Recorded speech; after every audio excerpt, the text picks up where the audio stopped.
Yes, karibuni sana, hii ni Vlog Tech. Lakini kuna malalamiko nimeyapokea ama kuna comments nyingi sana kuhusiana na hii post tunaiona sasa hivi hii kwamba hamjaelewa. Sasa nikipitia comment hapa ni nyingi, watu wanasema hawajaelewa, kama huyu anasema mimi nimeshindwa, huyu anasema mimi sijaelewa, rudia tena. Mbona mimi sina sehemu ya search?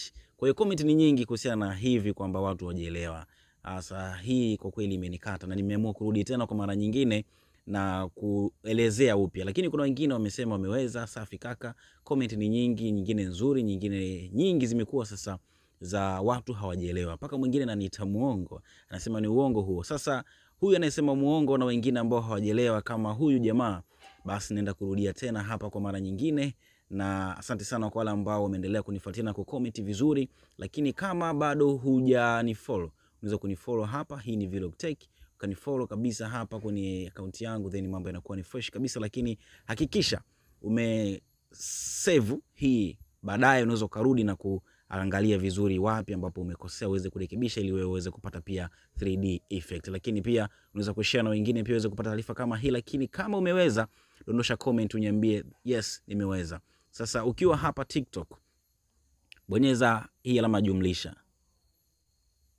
itakuleta mpaka hapa. Nadhani hapa ndo wengi wameshindwa kuendelea. Pembeni yangu hapa kushoto kuna hivi viduara viwili. Kuna huyu jamaa anatabasamu hapo upande huo. Alafu utakibonyeza hiki kipande kinachofuata ama kiduara hiki kinachofuata ambacho kinaonyesha kama kuna gari. Utakishika alafu utakisogeza mpaka hapa katikati. Nadhani umenielewa vizuri. Kisha kisogeza mpaka katikati hapo. Hapa chini kuna maneno yametokea hayo, yameandikwa view all effects. Utayabonyeza. Ukiyabonyeza yatafunguka hivyo. Alafu hapa sasa pembeni hapa kitufe cha kwanza hiko ni cha kukat. Cha pili ni cha search. Nadhani watu wengi hapa ndo wamefail. Wameishia hapa, wanasema haoni search ilipo. Search ni hiyo hapo. Nilikuwa naizungumzia. Utaibonyeza. Ukishaibonyeza search kama hiyo itakuleta hapa, then juu hapa kuna search bar nyingine iko juu kabisa. Utaibonyeza. Nadhani hii wengi wataiona kwa sababu ni kubwa. Unaibonyeza hiyo search. Then hapo utaandika 3D effect ama 3D photo. Yani 3D photo. Hii hapo juu ya kwanza kabisa, kama nilivyoeleza kwenye video ile ya kwanza, ni ya kwanza basi, na tunarudia tena, ni effect ya kwanza kabisa juu. Utaibonyeza. Itakuleta mpaka maeneo haya ambapo utatafuta picha gani ambayo wewe unataka kuifanya iwe na mfumo wa 3D. Mimi nitatumia hii hapa. Huu ni mfano. Alafu hapa chini kwenye kitufe effect ambacho tumekileta sasa, ili hii effect ikubali kwenye picha yako. Hapa inakuwa bado, lakini nimekuonesha jinsi ambavyo picha itatokea. Kwa hiyo hiki utakibonyeza kwa kukishikilia bila kukiachia. Utakishikilia hivi, itaanza kuhesabu 3 mpaka 1, then effect hiyo ita-apply kama hivyo.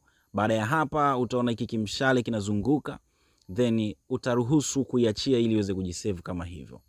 Baada ya hapo tunakuwa tumemaliza kabisa swala letu la kuifanya video ama kuifanya picha kutoka kwenye picha kuwa 3D effect. Hivyo ndivyo ambavyo tunafanya hii effect. Kama umeelewa, dondosha comment upande wa comment, lakini unaweza kunifollow kwa ajili ya kupata infos na taarifa nyingine nyingi sana. Lakini kama una swali unaweza kuniuliza hapo upande wa comment, lakini unaweza kushare taarifa hizi na wengine waone. Kumbuka kusave video hii ili baadaye uweze kuirejea kama utashindwa. Asante sana, tukutane wakati ujao. Hii ni Vlog Tech. Asante.